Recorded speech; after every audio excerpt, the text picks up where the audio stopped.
Yeah, what's up guys, this is Astranox, Wyvern stage 13 with Batisse. So this is a Batisse showcase. This is a 3-star team. Of course, Batisse is a Moonlight hero, but the other heroes can be obtained from the connection, Alexa and Montmorancy, which gets a specialty change into Angelic Montmorancy. Taranor Guard you have to pull from the gacha system, as well as Batisse. Who can you replace Batisse with?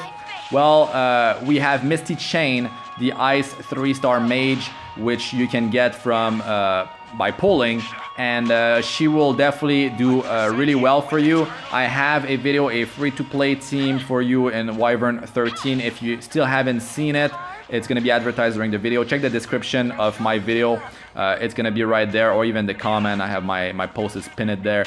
So yeah, this team has quite a few debuffs. Batisse has attack break and defense break debuff, which relieves a lot of pressure off of Angelic Montmorancy, because attack break reduces the attack by 50%. We got defense break on Batisse and on Taranor Guard, which is definitely great. We got a dual attack from Taranor Guard right there, which applied defense break, which is much needed if you want to do extra damage. We have Daydream Joker 3-star artifact on Alexa, the main damage dealer, and Batisse. Taranor Guard is using a limited artifact, which you can replace with Daydream Joker though.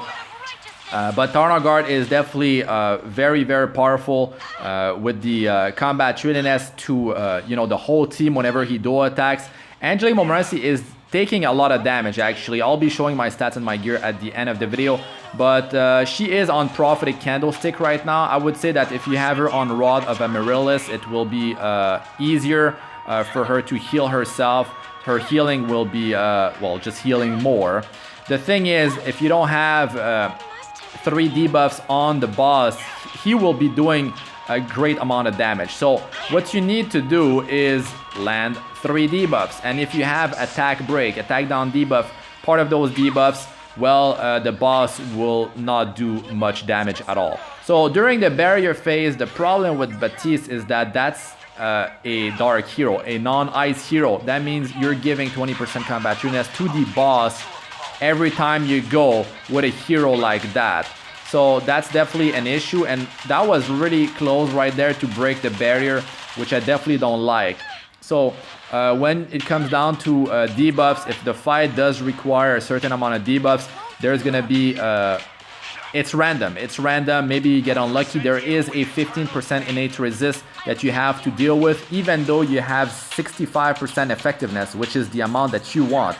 65% effectiveness, more than that is a waste. That's how you counter 80% effect resistance on the boss. There's that 15% that you just cannot counter. That's the innate resist that you have to deal with.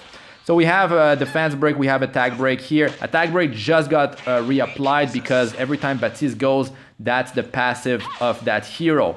We got poison, defense break. Now it's beautiful. The boss just dies and that's the end. But debuffs means you need some luck sometimes.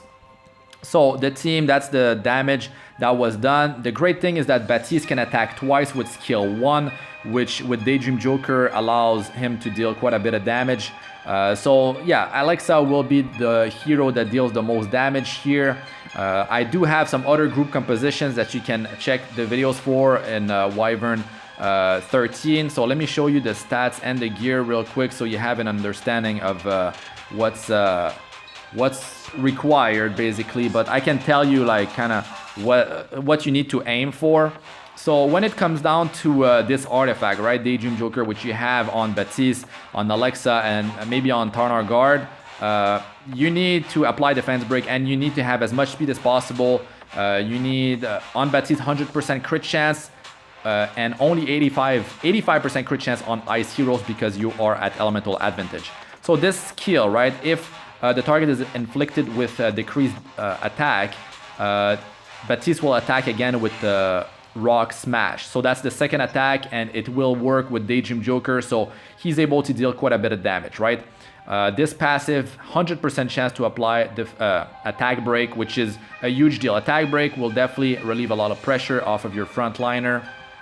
And the skill number 3, on only a 3-turn cooldown, applies defense break for 2 turns, and decrease attack and defense break. So let's say you you know, the boss resisted the attack break from the passive, right?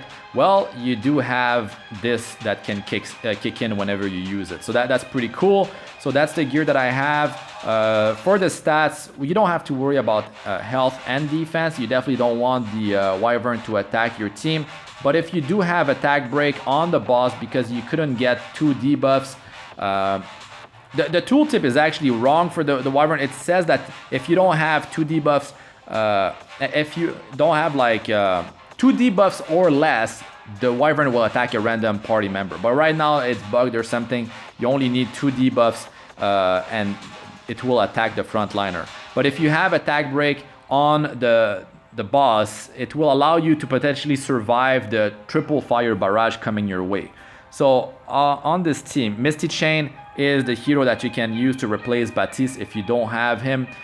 You can check her in the video, the free-to-play Wyvern 13 team that I did. So this will allow her to you know, land one of these debuffs, and it's great. It's great with the attack break and unhealable. So she's gonna be able to you know, you have a higher chance to get 2 debuffs, potentially 3 debuffs on the Wyvern almost all the time. Alexa, part of this team with Daydream Joker, just a hero that is crazy, insane amount of damage. That attacks twice if you land a critical hit. This is 2 poison effects, 100% chance for 2 turns each. 5% of the target's max health will be lost every time one of those poison effect ticks. Of course, you always have to go through the resist check though, which is definitely the gamble in these in that type of fight, right? So her stats, you need 85% crit chance to get 100% versus fire, as much critical hit damage as possible, and as much speed. So your whole team, as much speed as possible. I would say that you can have, in this particular team, Taranor Guard going first is great, and then Batisse, or it could be Batisse first, then Taranor Guard, and then finally Alexa. You want to have defense break on the boss before you actually go with her, so she can deal as much damage as possible, right? So Daydream Joker does work with defense break. Poison effects do not work. It's a fixed 5% of the target's health. So we've shown Batisse.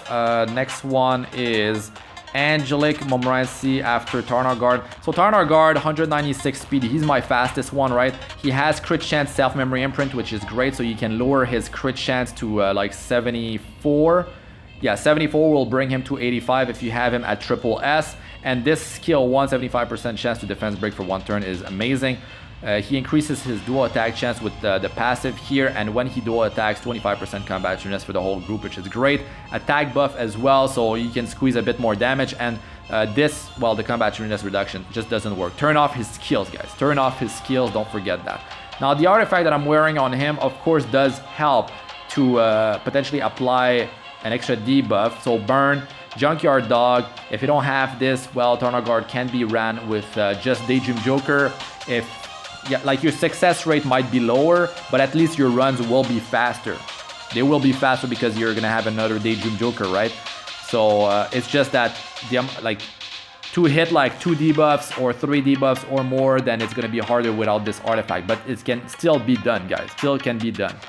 So Angelic Montmorancy, I do recommend that you run with Crozet. You don't need a healer in the team, especially with attack break on the boss, cutting its attack by 50%, plus having 3 debuffs most of the time.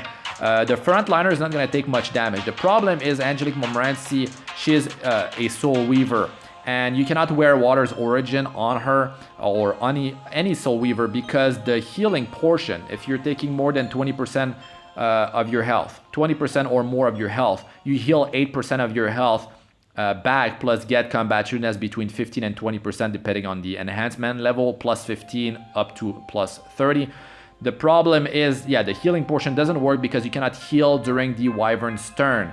So Prophetic Candlestick or Rod of Amaryllis is what I do recommend on Angelic Montmorancy. So this is her stats. Good speed. The problem is she doesn't have 200% effect resistance like the one that I showcased on my account number 3. So that means she's gonna lose 10% of her combat readiness every time the Wyvern will attack her. and she cannot hold any buff on herself. So if you're gonna be relying, like, you could use defense buff with like Luluka, which I showcased before with Angelic Montmorancy with 200% effect resistance. Of course, your defense and your health will not be as high, but if you go this route with increasing her health and her defense as well as her speed as much as possible, you'll be able to hold the front line. Unless no attack break and you cannot reach 3 debuffs most of the time, then she might get killed because it's just too much damage coming your way. But I would say Crozet, right? Skill 2 doesn't heal for too much since you don't have Rod of Amaryllis, but if you do have it, it does heal for a nice portion of her health.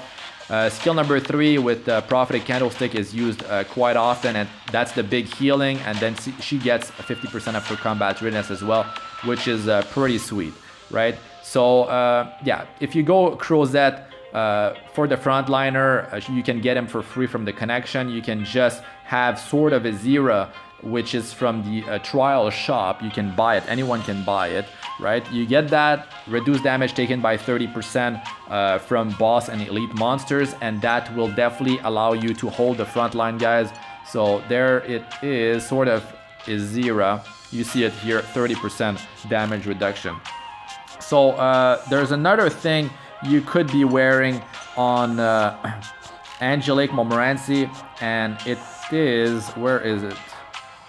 There's an artifact, 3-star artifact that lowers the amount of damage that you take below 50% health. But I still recommend Prophetic Candlestick because maxed out, it's a 40% chance that every time you get attacked, you will reduce your cooldown by 1 turn. Can only happen once per turn, but still very powerful. This thing will reduce the damage that you take by 20% when your health is lower than 50%. So that's kind of risky though, but it could work. You could put that on her or on a knight in the front line to just hold the line as long as possible. But I would say on a knight, Sword of Azira is definitely top tier. But anyways, check out my other Wyvern 13 videos. This was just to show you guys a 3-star team that does require Batisse, but it was to showcase Batisse and show his performance. Can definitely be used in here. It's just the combat readiness boosting that you give to the boss might mess you up. If maybe your team is not as fast as mine, maybe your offensive power is not as high as mine, then like you have to gamble with landing your debuffs, and that's really unfortunate that this battle is working like that, but still showing you guys a viable team. Like I said, I do prefer Crozet instead of Angelic Montmorancy in the front line, but if your damage is not as high as mine and you need to go through like 2 barrier phases or something like that, maybe you get unlucky with the defense breaks or something like that, then I would recommend Soul Weaver in the front line like Angelic Montmorancy versus Crozet, which is just going to keep on losing health and will not have any healing in your team. But anyways, that's going to be it for this one, guys. Thanks for watching, Astranox. Like, comment, subscribe for more. Press the bell icon for to be notified whenever I release a new video. And check out my other videos. They should be showing up on the screen now. I got playlists of all sorts for PvE and PvP, Arena, Guild Wars, Gas Hits and How-Tos, and the best 462+, as well as best starter guides for my early to mid-game players for fast progression. Join my Discord server. The link is in the description. Over 1,000 members. If you want to get help or help the community, feel free to join us. It's free. So good luck with all you do. I'm Astranox. Stay safe out there. COVID-19 is no joke. Stay home as much as possible. Peace out for now.